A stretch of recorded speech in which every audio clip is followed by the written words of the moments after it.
Hello,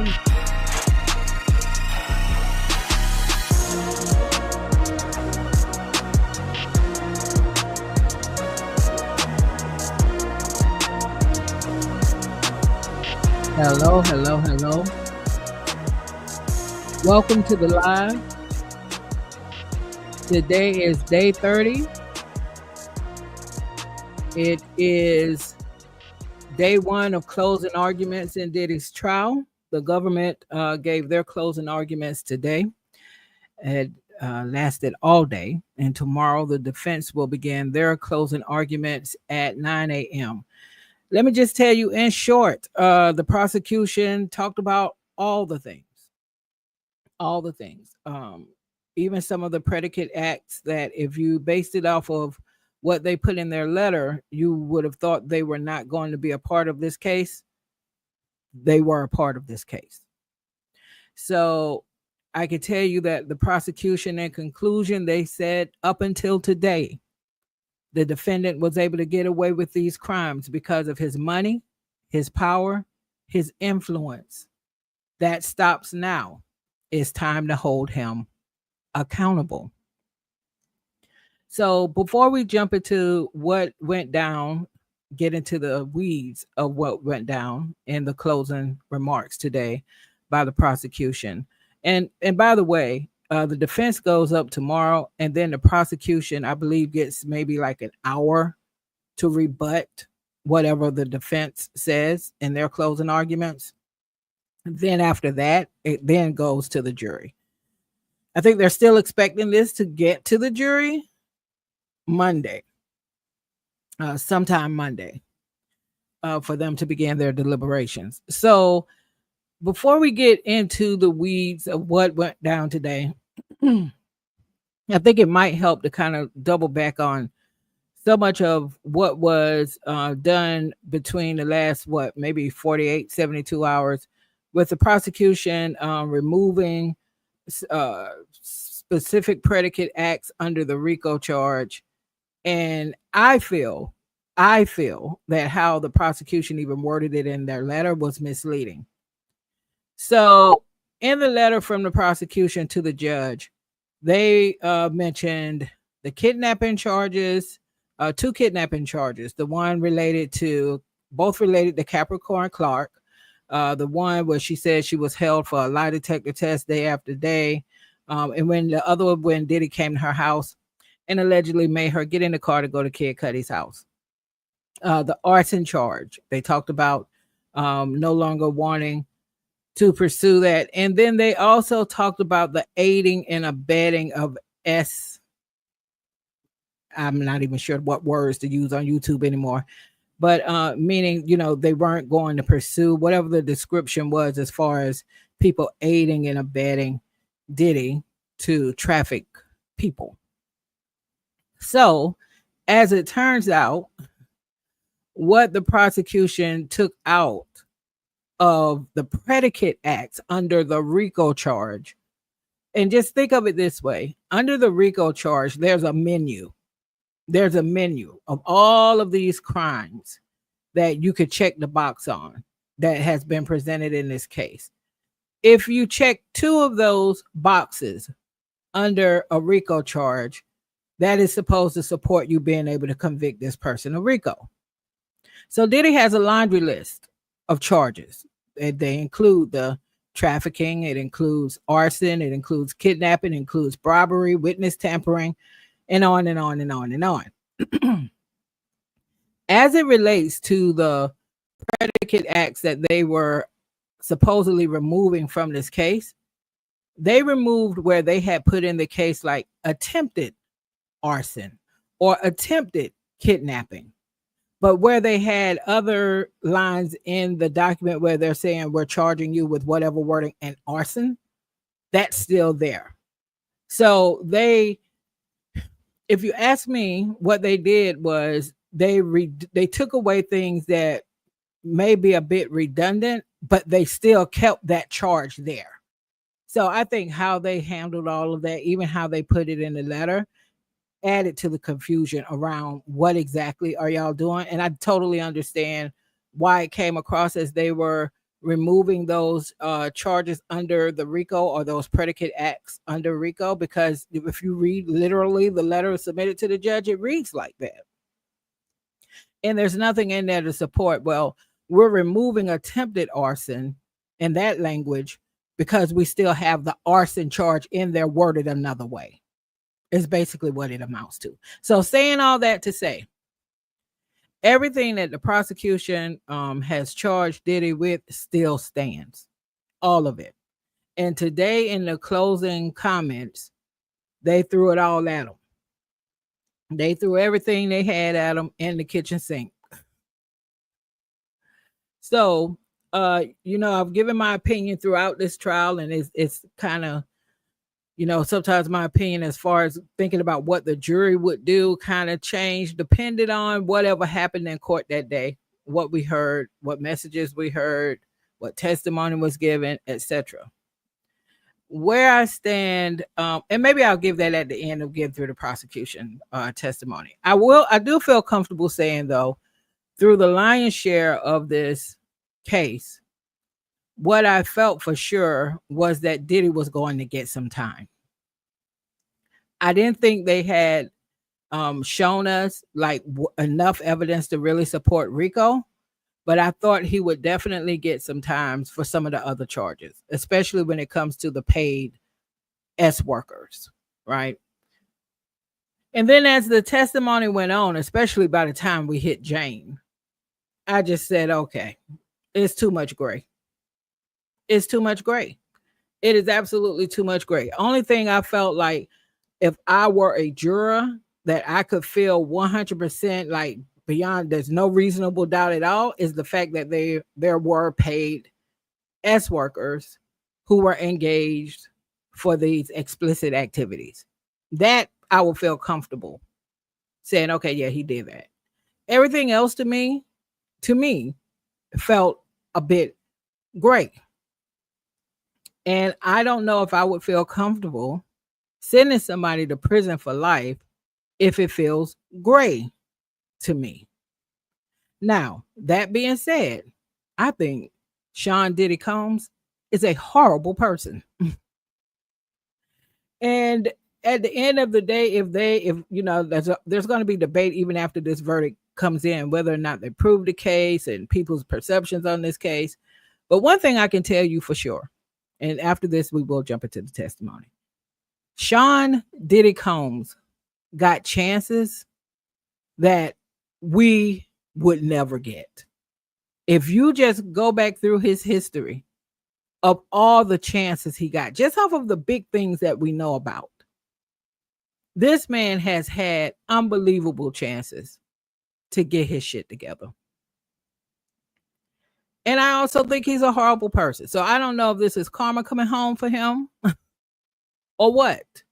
So I say that to say I'm not going to lose sleep over whatever happens to Diddy, but I do want to see due process go the right way. I don't take even with him being a horrible person in my eyes, I don't want to see anybody overcharged or people having to contort and twist how RICO and racketeering normally go so that they can get a person. Because even if you're okay with that now, if that happens to this person, because you think he's a horrible person, what about the next time?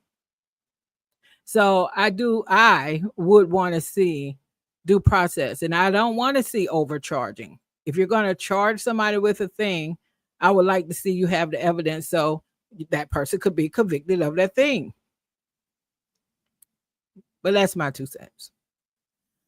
So now let's transition over to the testimony so we can see exactly, I'm sorry, not testimony. We're over that part of it, but to the closing comments so that we could just see what happened today. And again, this is the prosecution. So I will basically just be reading what they had to say today.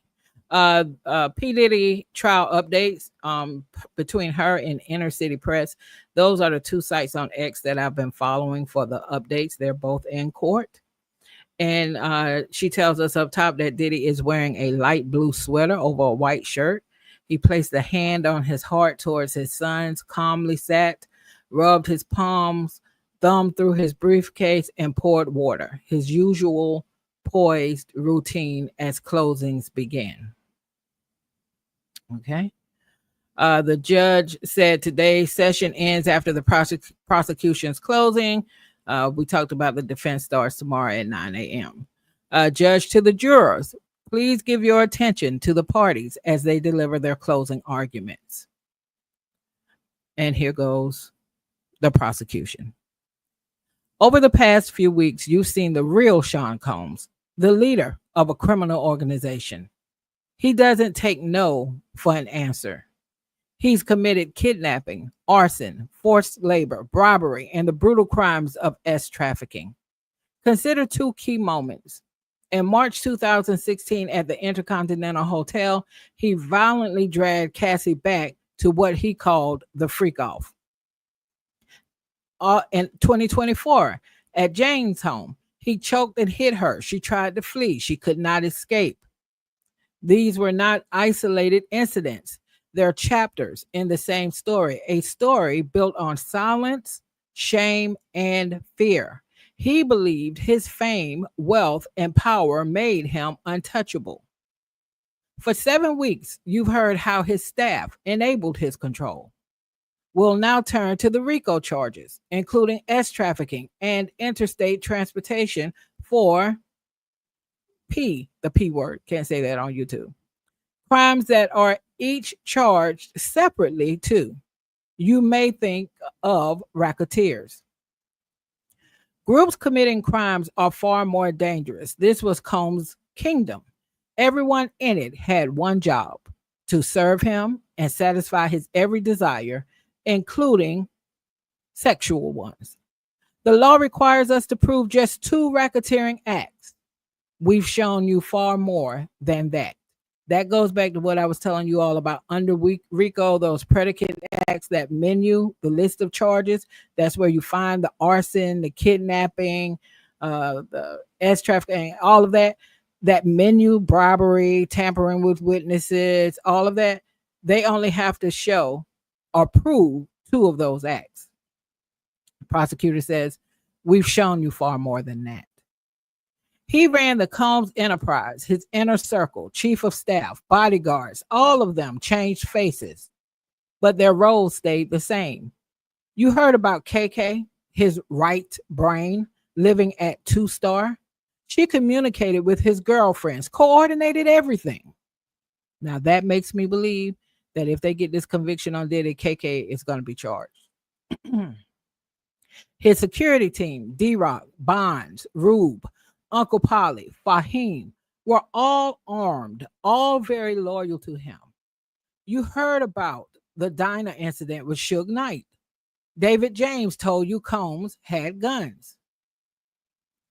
Law enforcement found weapons during their search: a defaced rifle in LA and 2 AR-15s with serial numbers removed, hidden in his closet.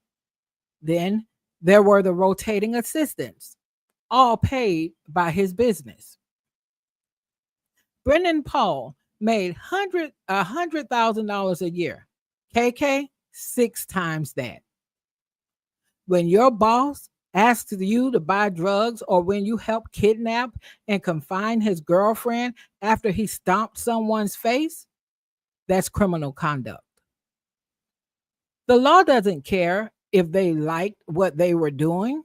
KK warned him to be less reckless, yet she still brought him cash and drugs. Oh yeah, they're going to charge her.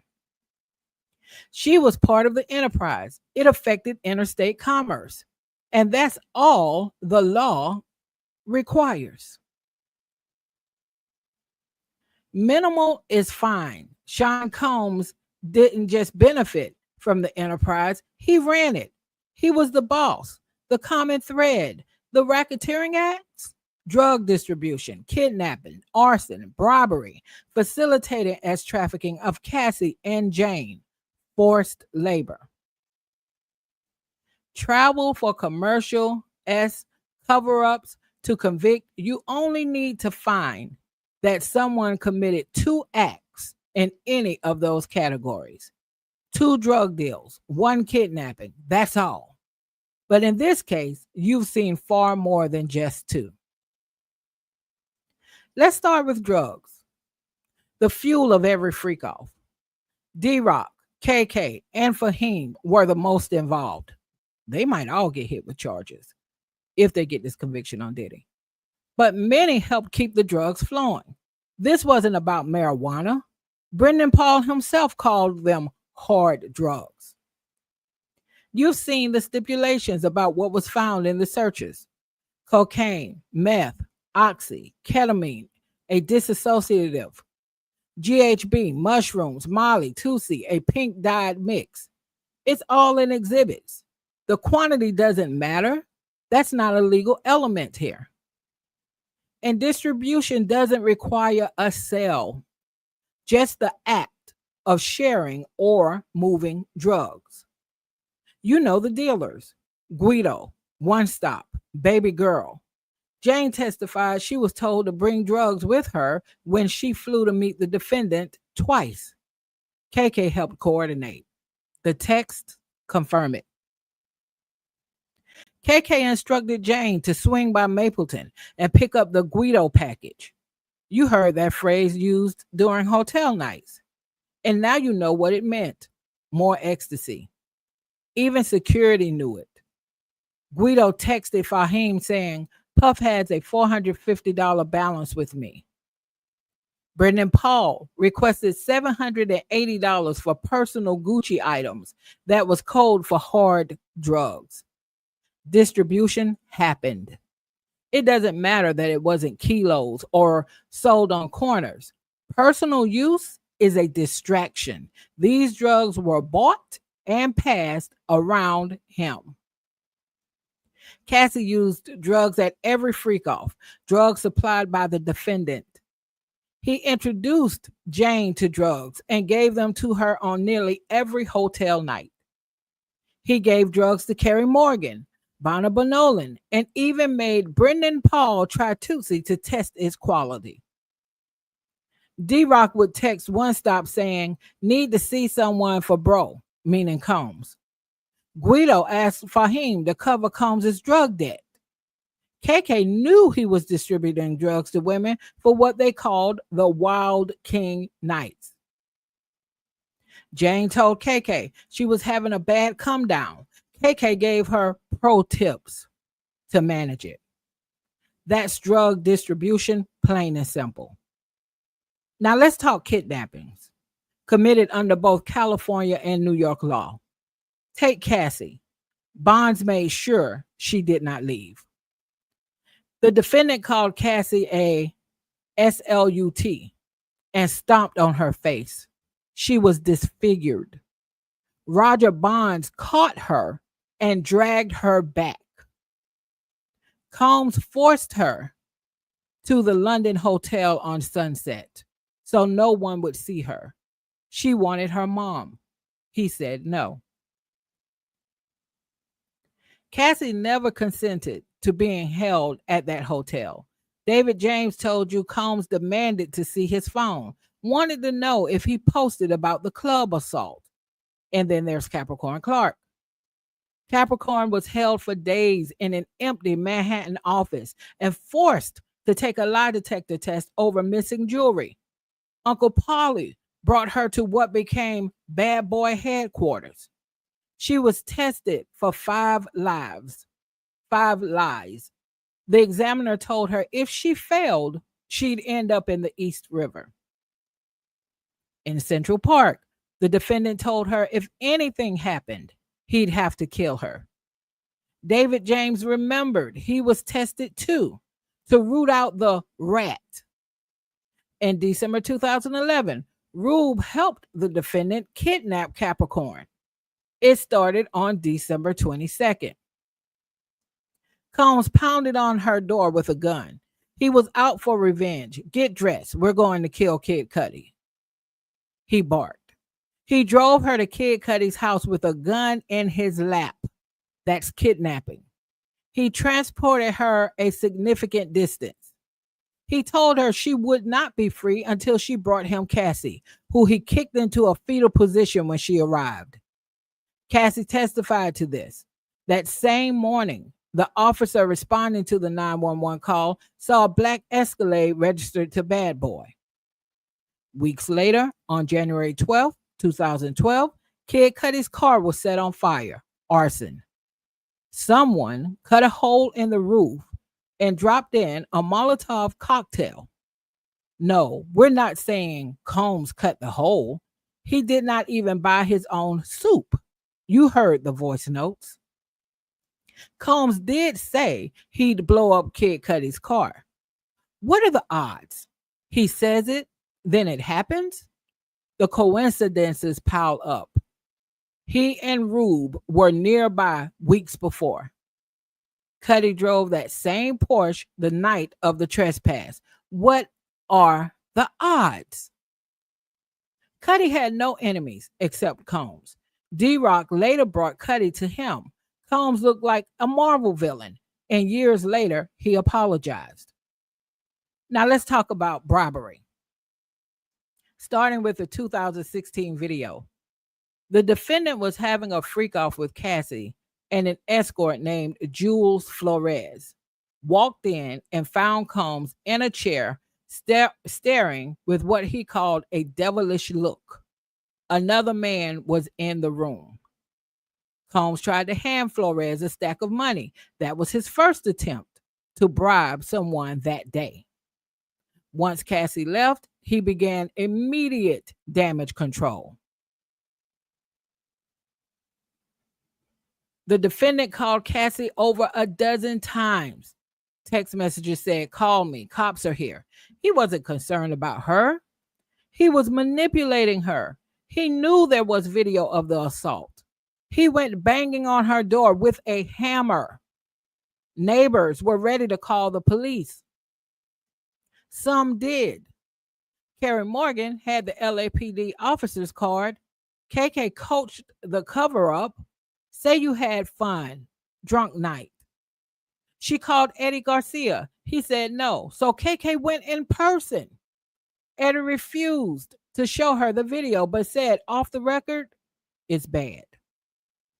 KK had Combs call Eddie directly, using her personal cell. When Eddie said his boss would hand over the USB for $50,000, the defendant called him Eddie, my angel. That's how he saved him in his phone. Eddie delivered the USB. D-Rock and KK were there.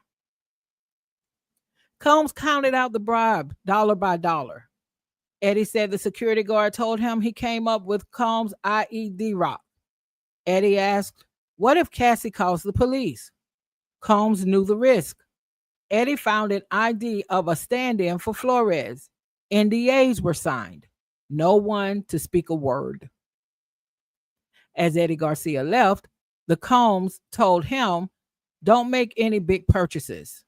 That one line tells you everything you need to know about the purpose of the bribe. It wasn't just about saving face. It was about silencing evidence. That's how the enterprise worked.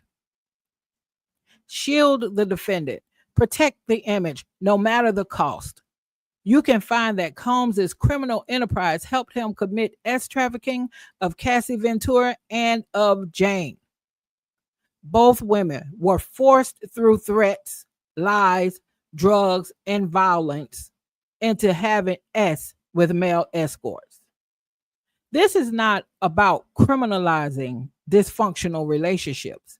This is about criminal behavior. And no, the law does not require Cassie or Jane to have screamed no or to have physically run. Coercion doesn't always look like chains and cages. Sometimes it looks like control, manipulation, and fear. 27 men. That's how many the defendant hired to have S with them. This is what power used for abuse looks like. Jane's trafficking charge isn't based on a single moment. It's the result of a years long pattern: fraud, coercion, and eventually force. That's what the defendant used. You have three clear cut hotel nights: September 2023, October 2023, and June 2024. But there are many more nights Jane agreed to, not because she wanted to, but because she felt she had no choice. When their relationship began in 2021, it looked like love, but it was something else: classic love bombing. He groomed her with gifts, affection, attention, and then control. And after that came the freak offs. Jane told you herself her first hotel night felt like opening Pandora's box. What began as excitement turned into a pattern of pressure, manipulation, and fear. Jane told you her first hotel night felt like opening Pandora's box, and once it opened, she could not close it. She tried to resist, but the coercion didn't stop. We'd show you the grid of 27 men, 9 rows of 3. These are the men the defendant hired for freak offs and hotel nights.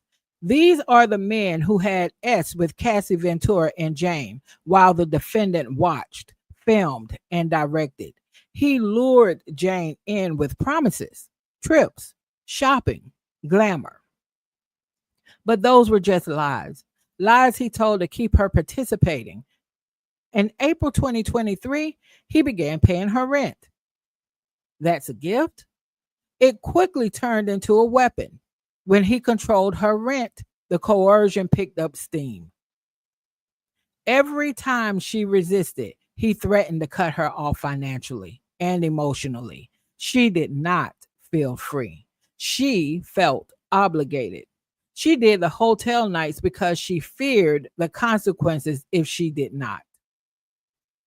In August 2023, Jane resisted a hotel night, this one involving 3 entertainers. And what did Combs do? He sent her a voice message. You heard it for yourselves. Ain't nobody threatening you. You better get on your job. You got me on my job. He may say it's not a threat, but the message could not have been clearer. Jane knew exactly what it meant: consent or lose your housing. Threatening to take away her home. That's coercion, and it worked. What Jane went through didn't happen in a vacuum. Her experience echoed Cassie Ventura's lawsuit. Jane knew it. She had already been saying the same things for months. She texted the defendant after the lawsuit dropped. I feel like I'm reading my own S-trauma. This was S-ual exploitation, you framed as love for your sick fetishes. And when Jane finally confronted him, when she tried to speak her truth, he gaslit her. And when that did not work, he cut her off completely. You heard the clip. He talked over her. Dr. Hughes explained how trauma bonding keeps victims tied to their abusers.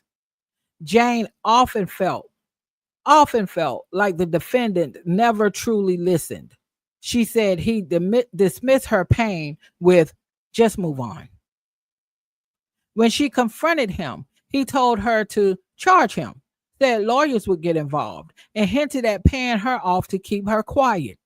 So she asked for $100,000 a year just to walk away, a fraction of what Cassie sought. She thought it was reasonable. Combs lost control.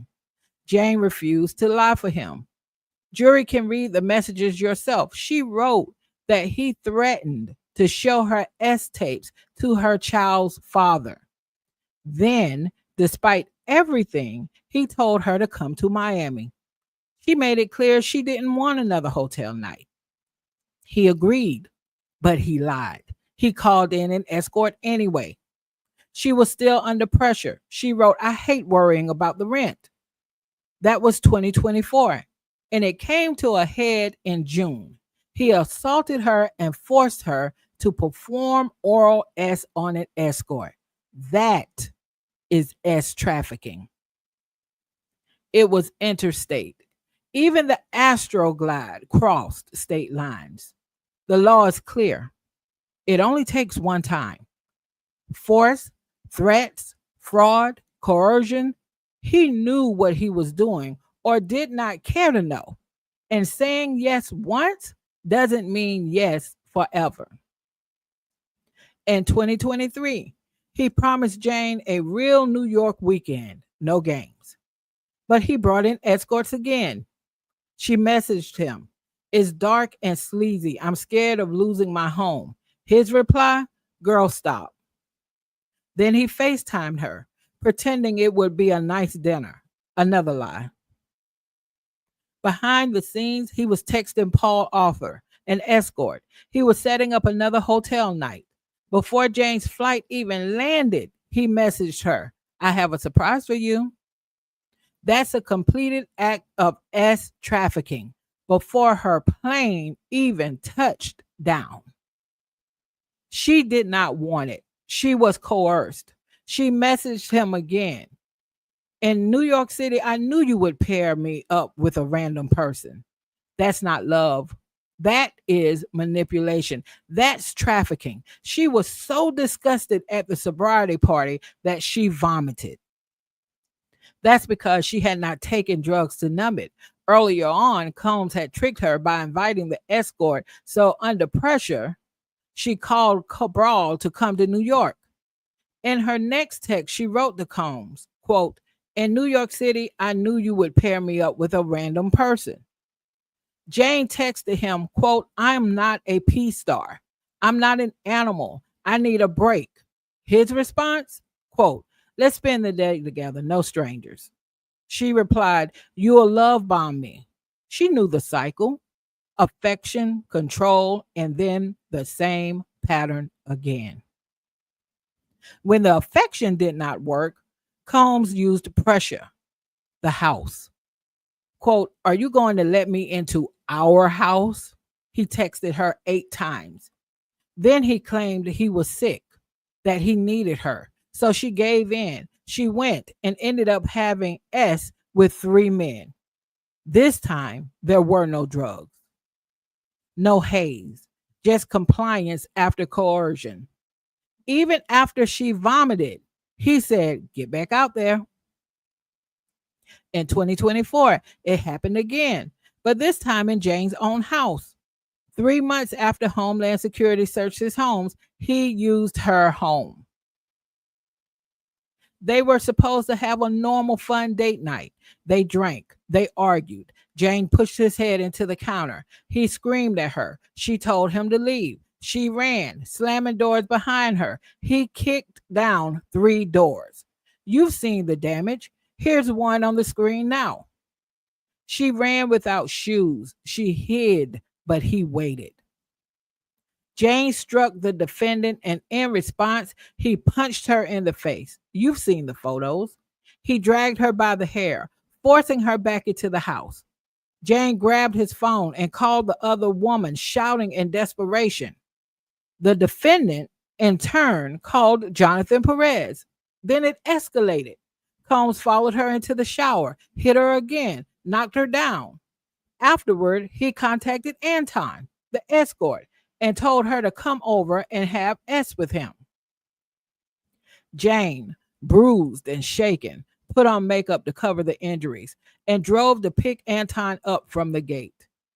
Then the defendant handed her a pill and said, "Take this effing pill." He got in her face, just inches away, and asked, "Is this coercion?"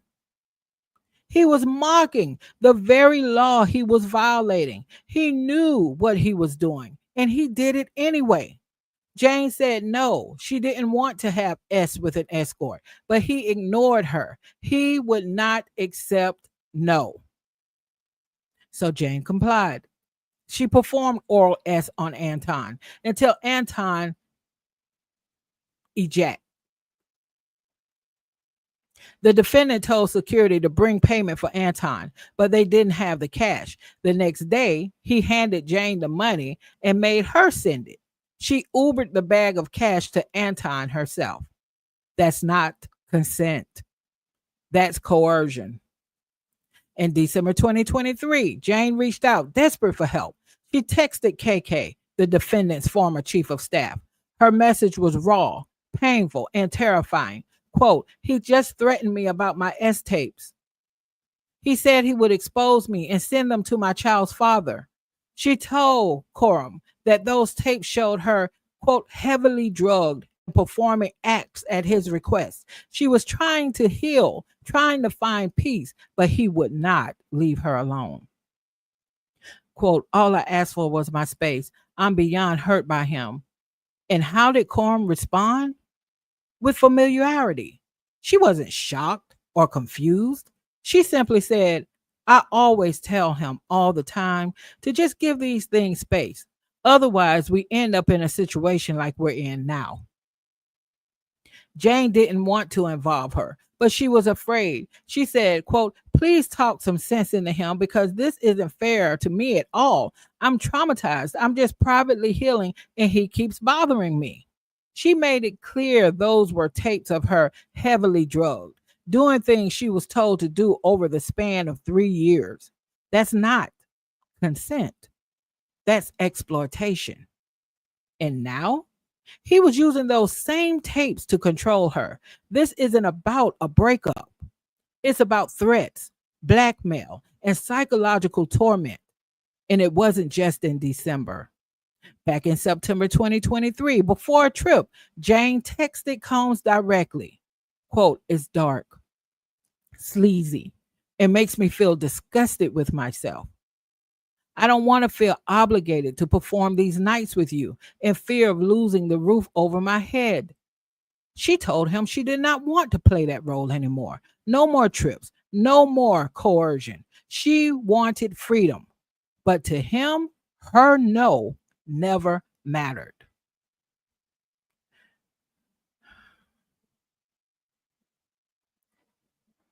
Before lunch, we walked through 3 specific incidents of S trafficking involving Jane. But let's be clear, those nights didn't happen in isolation. They were part of a progression from fraud to coercion to eventually force. This wasn't spontaneous. It was a buildup rooted in power, drugs, and fear. You saw it. The rent conversations, the manipulation around housing. You heard how Jane had little to no experience with drugs before she met the defendant. Once she was under his influence, physically, emotionally, chemically, it became easier to control her. If she was high on a drug that made her feel aroused, I told you earlier, she would not refuse. And what did the videos show? Jane was super, super high. This is important because the defense will argue that she consented. But this wasn't a grown woman making a free, empowered choice. The relationship was clouded by threats of exposing S tapes, control over her rent, and emotional violence. Those weren't adult decisions. They were survival responses. Now let's go further back to Cassandra Ventura. She first met him when she was 19. When she was just 22, barely out of girlhood, he introduced her to what he called freak-offs with male escorts. For a decade, he threatened her, beat her, got her hooked on drugs, and forced her into S with hired men. Just like Jane, it became her job. It became her shame. And then there's what Capricorn Clark told you, a moment that says everything about how he viewed Cassie: moldable, obedient, owned. She came over, he told her, quote, sit down, stand up, turn around, walk, grab that, hand me that, walk back, turn around, go to the other room. And she did it. All of it. Because like Jane, she did not feel she had a choice. Before I take you through the darkest parts of what Cassandra Ventura endured, let's be clear on how it began. He did not just date her, he dominated her. He made her dependent on him emotionally, financially, professionally. He kept her occupied with busy work, recording songs no one would ever hear, kept her chasing approval, chasing a dream he held in his hand like a leash. And the violence, it was not hidden. It wasn't a secret. It was open, loud, brutal, and seen. Security guards, his own men, members of the enterprise stood by, enabled it, even helped clean it up. You heard what happened that day in Beverly Hills. He threw her down. Her head cracked against the bed frame. It split open. And who took her to the plastic surgeon? D-Rock, one of the defendant's bodyguards. No police, no hospital, just a cover-up. This wasn't a one-time loss of control. This was a pattern. You remember what Miss Ventura told you? Quote, make the wrong face, and the next thing I knew, I was getting hit in the face. That's not a relationship. That's terror. That's control. That's abuse. And that, members of the jury, is racketeering. Let's talk about the violence Sean Combs inflicted, not just on Cassandra Ventura, but on those around her. You heard from Bana Bongolan, who said he held her over the balcony. The defense tried to use timestamps and photos to say he wasn't even there. But let's be honest. Bana might have gotten the day wrong, but you know the attack happened. You saw the contemporaneous messages. You felt the fear. That kind of detail doesn't come from nowhere. And what happened after Cassie was beaten? One of his own, D-Rock, texted the defendant that she was icing her eye. And Combs didn't ask, is she okay? He asked, why did she not have herself hiding? That's not concern. That's a cover-up. That's coordination. That's how the enterprise worked.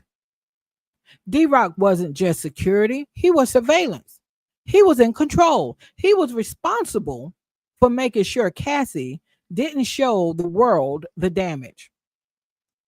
Now, you'll hear about how Cassie went back, that she had good moments with the defendant, even after the worst ones. Why? You heard it from the experts. Trauma bonding. He hurt her, then he held her. Combs broke Cassie down, then made her believe he was the only one who could build her back up. That's how trauma bonds work. That's why she stayed. And those freak-offs, 9 years of degradation, of pressure, of pain.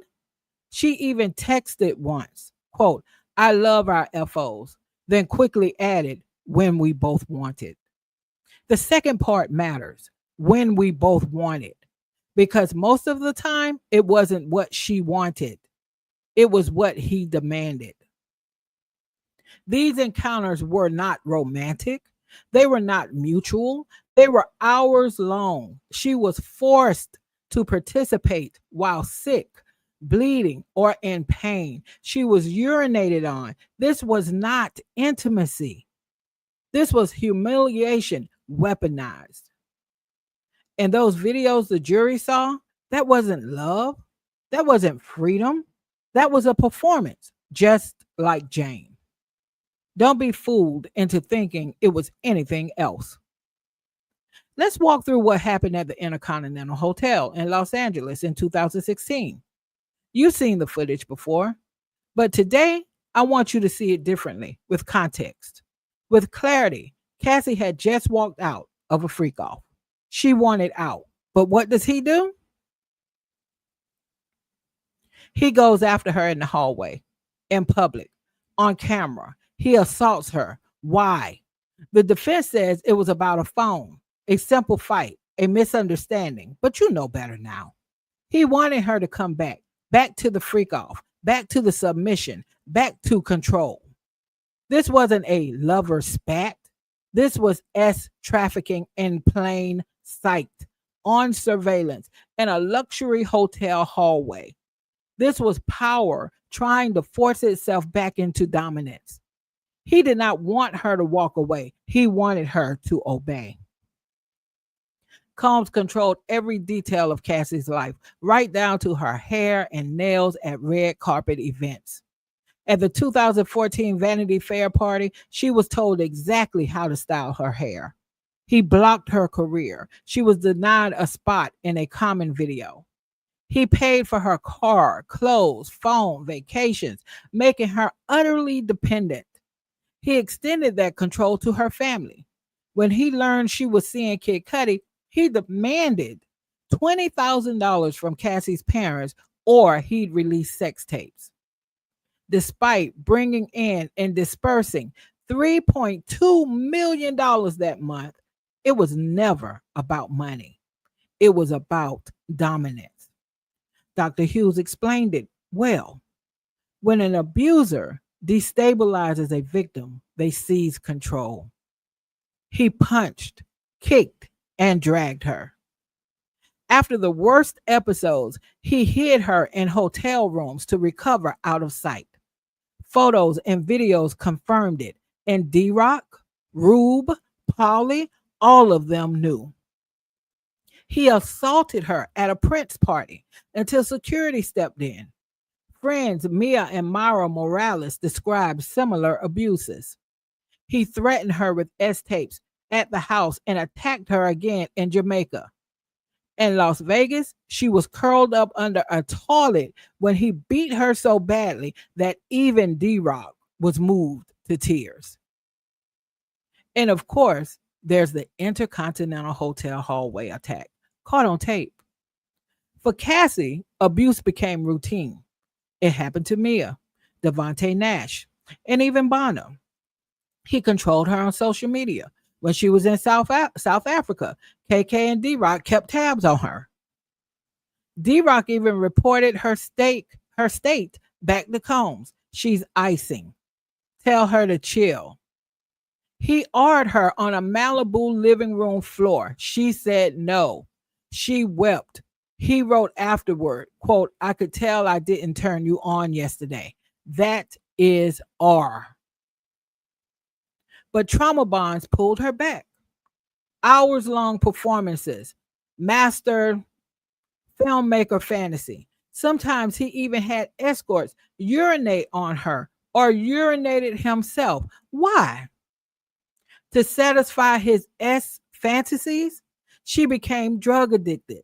Texted, quote, "I love our FOs when we both want it." Jurors, this isn't all or nothing. There were countless days he knew she did not want it. That's S-trafficking. She obviously didn't want an escort to urinate in her mouth while lying on the floor. Now look at the videos. No weapons, just her performing while he moved the camera, sometimes focused on the escorts, not Cassie at all. This was all fantasy for him, not her.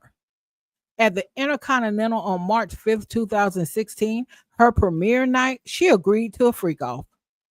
This was more or less damage control. You heard her say, quote, "I don't want you thinking I don't want to." She knew he would not accept no. He brought in Jules. And when Cassie tried to escape, shoes left behind, he grabbed her and assaulted her. He dragged her by the hair back into the room where Jules waited. He took her bags, but she refused to follow. Instead, she used her phone in the elevator lobby. The defendant, even in a towel, chose to stay. He grabbed her phone, stayed with bags in hand, waiting for Flores and possibly Jules inside. He offered Flores money to leave, then returned to drag Cassie back. She just wanted her bag and phone. He was keeping her there, enforcing participation. That's not a separate attack. It's part of the same coercion to get Cassie back into the freak off. Later, Cassie texted him, quote, "I'm not a rag doll. I'm someone's child." She had freak offs in New York with Daniel Phillip because Daniel wasn't paid, defense will say, That proves no trafficking. But trafficking doesn't require payment to the victim, only control over them. Daniel heard Combs yell, B, when I tell you to come here, you come here. After that, Daniel could not perform, but remember, S-trafficking does not require a completed act.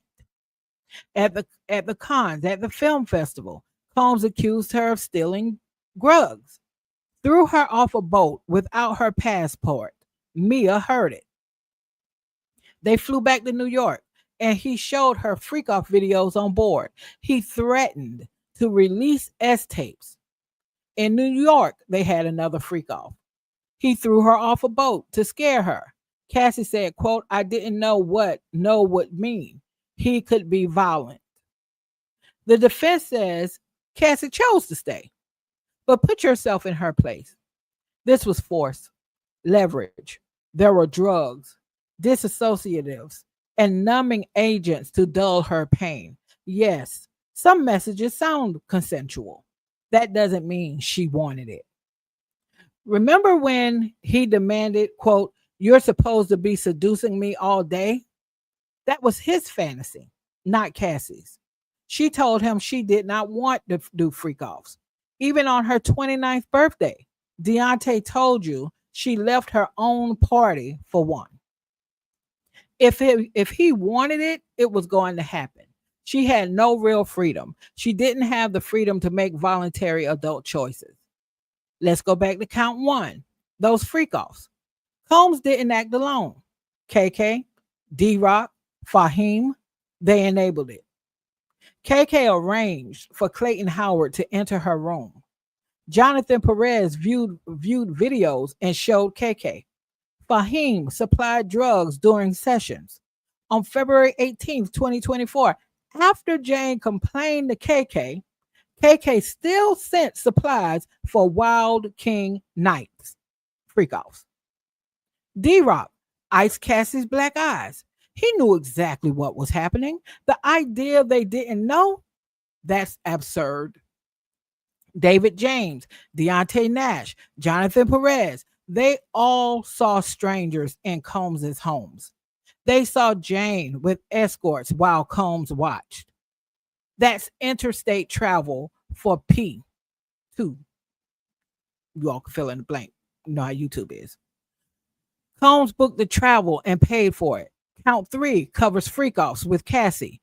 Escorts flew from New York, Miami, LA, even Ibiza, arranged by travel agents. Jules Theodore was with Combs at the London hotel.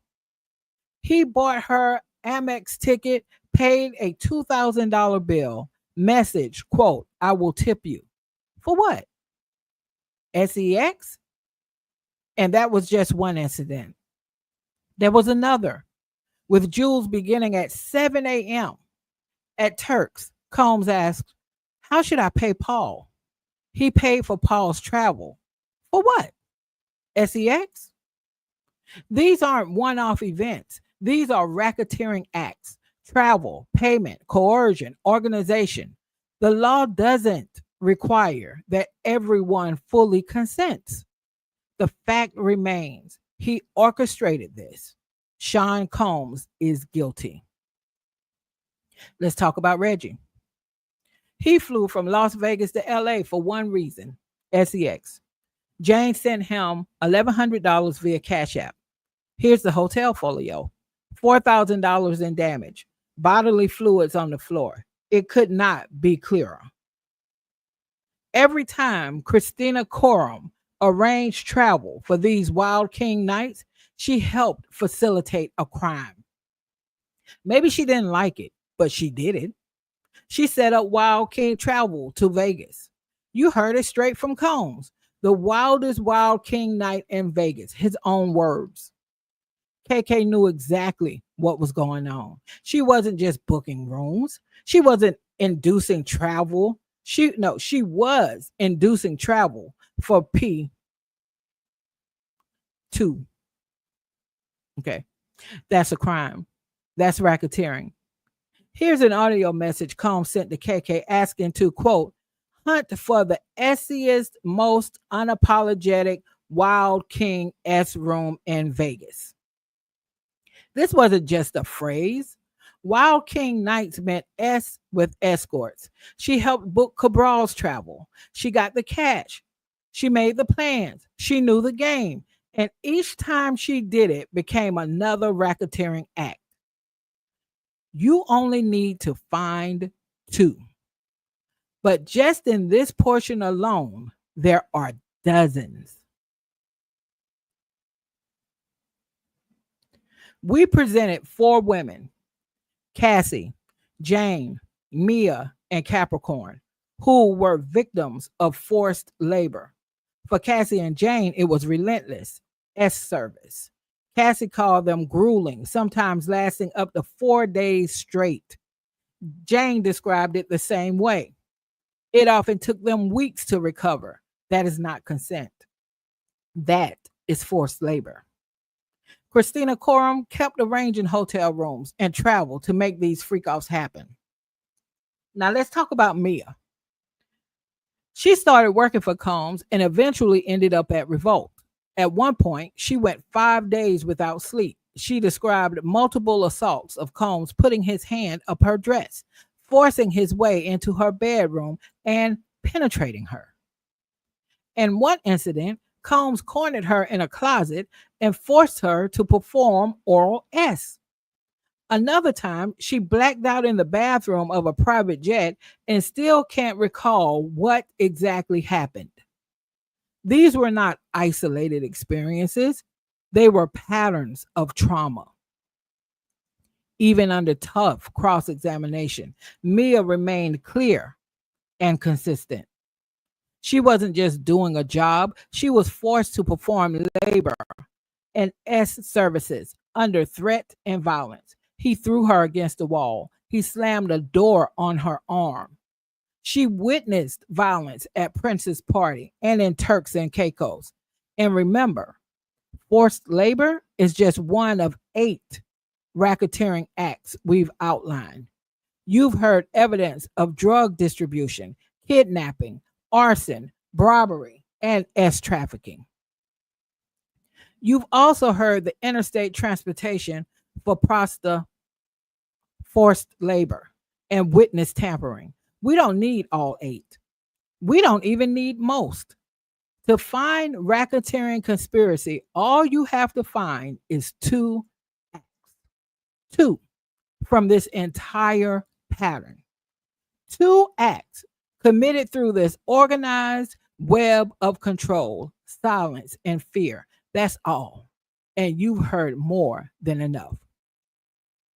Let's talk about power and control. When they were in South Africa, KK told Mia, quote, "If you don't call him in 10 minutes, you don't have a job." That was the reality. The defendant held all the cards. Mia could not say no, not even to the smallest request. Why? Because her job wasn't just to work for him, it was to protect him. HR, that wasn't a safe space. HR worked for Combs, not for Mia. She knew that. And the police, what would they do when they're up against someone with his influence, his power? The threats she faced left her with no real options. Now, I expect you'll hear from the defense. She could have left.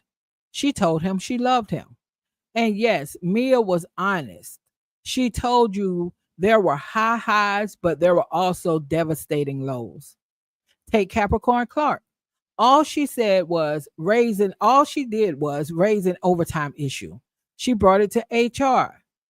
Vashta Wilson, the head of HR. But again, HR was just a puppet for the defendant. And what happened? Capricorn was threatened, not just by Combs, but by Uncle Polly in the middle of Central Park. Then came the lie detector. Then being taken to confront Kid Cudi. Ladies and gentlemen, this wasn't just a toxic workplace. This was an enterprise of fear, control, and silencing. And it was all orchestrated by one man. Capricorn had a child, a son to take care of. And what did the defendant do? He threatened. to blacklist her. That's how he wielded power, through intimidation, manipulation, and control. Now let's talk about witness tampering and obstruction, especially after Cassie filed her lawsuit. This is where everything ties together. Jane was a problem. She knew too much. She had lived it.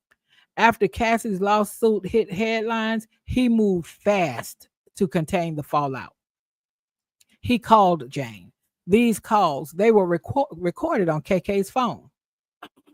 You'll hear them. It's November 19th, 2023.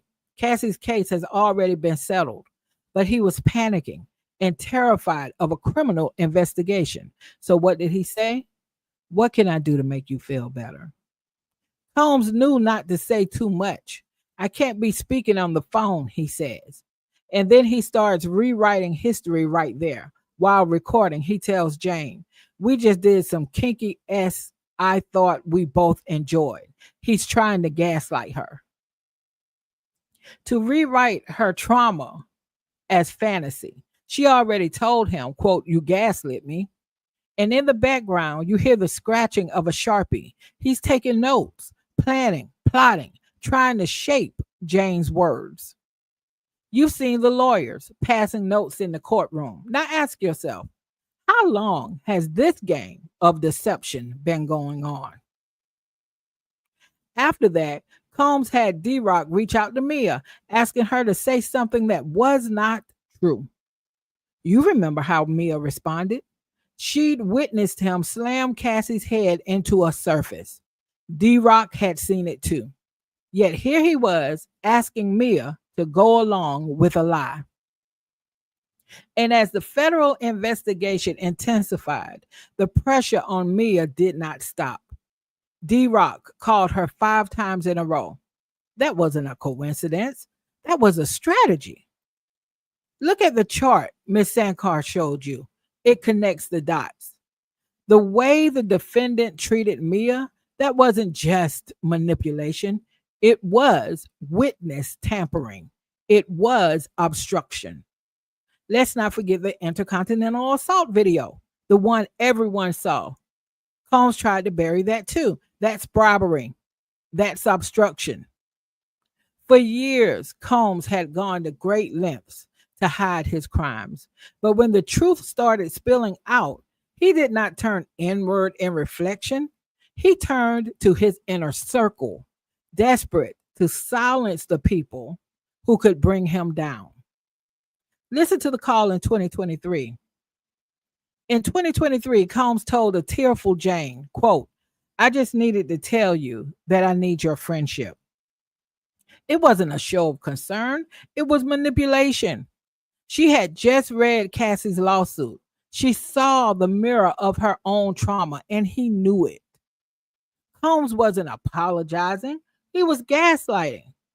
Combs knew Jane had just read Cassie's lawsuit and saw the haunting similarities. His message wasn't about healing. It was about control. He was rewriting the past, not making amends. After Cassie's lawsuit was filed and quietly settled, Mia received a call from D-Rock. He downplayed the abuse, saying they fought like any couple, but he sounded nervous. She did not return Combs' calls.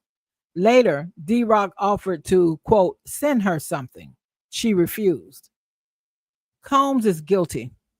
For years, he got away with it, not because it wasn't happening, but because of who he was. His wealth, his fame, his influence, they shielded him. But that shield cannot last forever. Not in this courtroom, not anymore. It's time to hold him accountable. It's time to find him guilty. It's time for justice.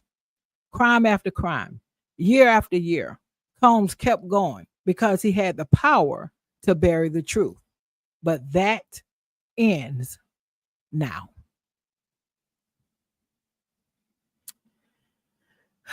And that is the end of the prosecutor's closing remarks.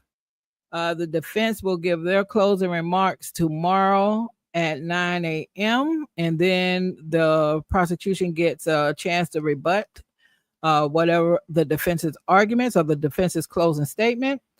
So that was a lot. I must say, I think the prosecution did a really good job telling that story. Now, I don't know if how they told the story felt to the jury the way it felt to me when I was reading it, because, of course, they had breaks and lunch. And so I don't know if they felt that same rhythm or pattern, but I think they did a good job weaving all of that together. I don't know if they did a well enough job for people to still consider this RICO. But when they kept saying over and over, in order to find him guilty of RICO, you only have to find him guilty on 2 of these predicate acts. That does not look good for Diddy.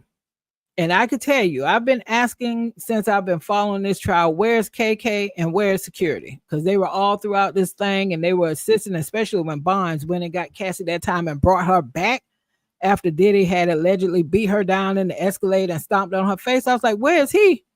Where's KK? I think from reading these closing arguments, if they get this conviction that they want on Diddy, especially as it relates to RICO, there will be more charges. I'm convinced of that. KK is going to be at the top of the list, D-Rock next, and then probably some other people on the security team who did not get immunity. Fahim, Bonds, Uncle Polly. So I'll be back tomorrow to do this over again. But from the defense's side, thank you all for stopping by, checking out my video. I appreciate it. Please thumbs up the video. And if you are not a subscriber already, please consider subscribing to the channel. I would appreciate it. And let me see. I think I have. That's it. So I said Diddy was on Demon Time. Diddy was indeed on Demon Time. He was indeed on Demon Time. And when I tell you, if this man gets convicted, because there's definitely some things he's guilty of. The thing I think is on shaky ground is the RICO charge. He had more chances than we normally have in life to get our shit together, because there are some things in his past, big things, the things we know about that he escaped.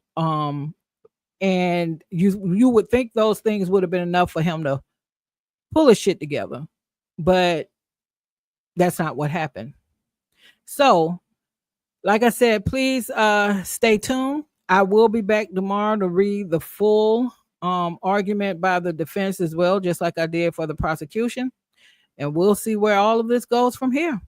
Until the next time, bye, y'all.